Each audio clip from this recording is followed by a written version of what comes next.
IPS पूरन की मौत के मामले में 14 अक्टूबर को एक नया ट्विस्ट आया। रोहतक साइबर सेल में एएसआई संदीप लाठर की मौत की खबर आई।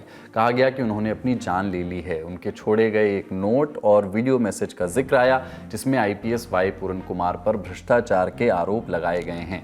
एएसआई संदीप आईपीएस पूरन के गनमैन सुशील कुमार पर लगे रिश्वतखोरी के आरोप वाली जांच वाली टीम में थे।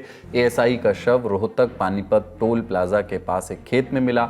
इस बारे में और क्या जानकारी है, सुनते हैं अपने साथी पत्रकार से। रोहतक की टीम से एएसआई ने अपनी आज जान ले ली और उन्होंने कहा कि वाई पूरन कुमार जो कि जांच के दायरे में थे, उन्होंने कहा कि वो काफी करप्ट थे। ये पूरा मामला हुआ जब 6 तारीख को सुशील कुमार का अरेस्ट हुआ। ये बताया जाता है कि ये जो एएसआई साइबर सेल में है, एक जाट बताया जा रहा है। वहां पर एक तरह से कहीं ना कहीं ये प्रेशर जरूर रहा कि इनको चंडीगढ़ पुलिस के सामने आके अपना बयान रखना है, लेकिन उससे पहले उन्होंने अपनी जान ले ली। अब केस से जुड़ी कुछ और अपडेट। आईपीएस पूरन की मौत की जांच में चंडीगढ़ एसआईटी को अभी तक कोई खास सफलता नहीं मिली है। जांच पोस्टमार्टम रिपोर्ट और आईपीएस के लैपटॉप पर टिकी है। पोस्टमार्टम 8 दिन बीतने के बाद भी नहीं हो सका है। वहीं एसआईटी पता लगाने की कोशिश में है कि आईपीएस पूरन के मेल से नोट एग्जैक्टली कब और किन किन को भेजा गया था, लेकिन आईपीएस के परिवार ने लैपटॉप अब तक जांच टीम को नहीं सौंपा है। लैपटॉप लेने के लिए एसआईटी ने आईपीएस की पत्नी आईएएस अमनीत को एक नोटिस भी जारी किया है। आईपीएस पूरन के परिवार की एक मांग है कि हरियाणा के डीजीपी रहे शत्रुजीत कपूर को गिरफ्तार किया जाए। उनकी गिरफ्तारी तो नहीं हुई, लेकिन रिटायरमेंट से 2.5 महीने पहले उन्हें छुट्टी पर भेज दिया गया।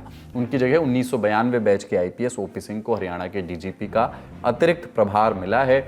शत्रुजीत कपूर को कितने दिनों की छुट्टी पर भेजा गया, ये अभी तक स्पष्ट नहीं हुआ है। वहीं आईपीएस पूरन के घर आज भी नेताओं का आना जाना लगा रहा। लोकसभा में नेता विपक्ष राहुल गांधी ने आईपीएस के घर का दौरा किया, उनके परिजनों से मुलाकात की, आईएएस अमनीत और उनकी बेटी से करीब आधे घंटे बातचीत की। राहुल बोले कि ये केवल एक परिवार का मामला नहीं है, घटना से गलत संदेश जा रहा है। ये एक सर्विंग ऑफिसर हैं। आप समझते हो, देश समझता है कि इन पे कैसे प्रेशर्स आ सकते हैं। कार्रवाई होनी चाहिए और इमीडिएटली इन अफसरों पर एक्शन होना चाहिए। एक्शन होना चाहिए, आप अरेस्ट कीजिए। परिवार सिंपल मैसेज दे रहा है और बिल्कुल सही है। वो कह रहे हैं हमें रिस्पेक्ट चाहिए। आपने हमारे पति को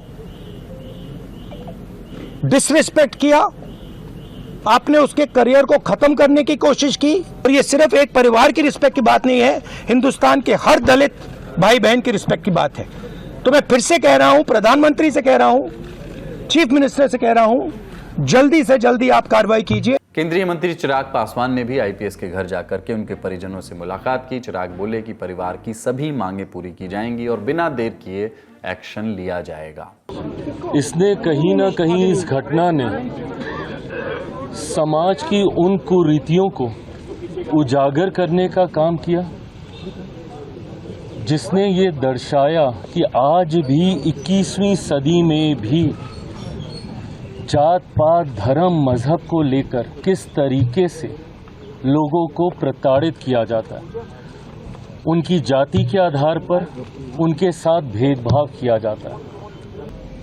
पर अपनी सरकार से ये विश्वास लेकर, ये विश्वास दिलाने में आया हूं परिवार को कि हर वो मांग जो परिवार रखता है वो पूरी की जाएगी और ये जल्द कार्रवाई होगी बिना किसी विलंब के।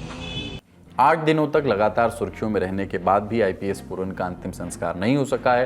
उन्होंने अपने नोट में सिस्टम के लोगों के खिलाफ आरोप लगाए, कई आला अधिकारियों के नाम लिखे। उनकी पत्नी हरियाणा सरकार में एक आईएएस अधिकारी हैं। हरियाणा से लेकर के देश के कई बड़े नेता उनके घर जा रहे हैं, लेकिन मौत के बाद जांच में कोई खास प्रोग्रेस अब तक नहीं हुई है। ऐसे में न्याय और जांच को लेकर के कई सवाल उठ रहे हैं। हरियाणा से आने वाले राजनीतिक विश्लेषक योगेंद्र यादव ने आईपीएस पूरन की मौत पर कुछ सवाल उठाए हैं। इंडियन एक्सप्रेस अखबार में छपे अपने लेख में उन्होंने पूछा है कि क्या ये सिर्फ उनकी अलग राय की वजह से था या उनकी दलित पहचान ने इसमें बड़ी भूमिका निभाई। अगर वे दलित ना होते तो क्या उन्हें इतनी मुश्किलें आती? अगर उनके अपने समुदाय के लोग उनके साथ होते तो क्या नतीजा अलग होता? इस घटना में जाति का मुद्दा उठा है, लेकिन इस पर खुलकर बात नहीं हो रही। उम्मीद है आईपीएस पूरन के परिजनों को जल्दी न्याय मिले, एक और मौत से उठे सवालों का जवाब भी मिले। इसी उम्मीद के साथ बढ़ते हैं सुर्खियों की ओर। दिल्ली की साउथ एशियन यूनिवर्सिटी की एक छात्रा से गैंगरेप की कोशिश की गई। छात्रा के आरोप के मुताबिक 4 लोगों ने कैंपस के अंदर उसके साथ गैंगरेप की कोशिश की। आरोपियों ने छात्रा को गलत तरीके से छुआ और उसके कपड़े फाड़ दिए। छात्रा की शिकायत पर पुलिस ने FIR दर्ज कर ली है। मामले की जांच शुरू हो गई है। कैंपस के अंदर लगे CCTV फुटेज खंगाले जा रहे हैं। पुलिस का कहना है कि छात्रा की काउंसलिंग कराई जा रही है। इधर कैंपस में घटना के बाद से प्रोटेस्ट शुरू हो गया है। छात्र आरोपियों की गिरफ्तारी की मांग कर रहे हैं। अगली सुर्खी कफ सिरप से हुई मौतों से जुड़ी है। पुलिस ने यह दावा किया है कि इस मामले में गिरफ्तार डॉक्टर प्रवीण सोनी ने पूछताछ में दवा लिखने के लिए 10% कमीशन मिलने की बात स्वीकार की है। मध्य प्रदेश पुलिस ने जिला अदालत को बताया कि डॉक्टर सोनी और कई अन्य मेडिकल प्रैक्टिशनर ने दवा से होने वाले इन्फेक्शन की जानकारी के बाद भी सिरप लिखना जारी रखा। साथ ही मरीजों में दवा से होने वाले इन्फेक्शन की रिपोर्ट के बावजूद डॉक्टर ने ना तो कोई चेतावनी दी और ना ही स्वास्थ्य अधिकारियों को इसकी सूचना दी। कफ सिरप से बच्चों की मौत का मामला सामने आने पर छिंदवाड़ा के डॉक्टर प्रवीण सोनी को गिरफ्तार किया गया था।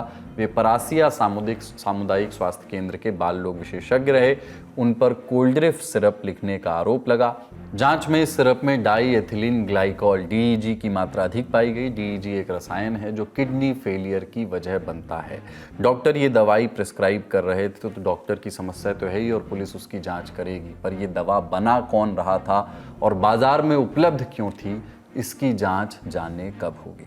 आज का ललन टॉप शो यहीं तक। अपना और अपनों का ख्याल रखिए। देखते रहिए दी ललन टॉप। शुक्रिया। शुभ रात्रि।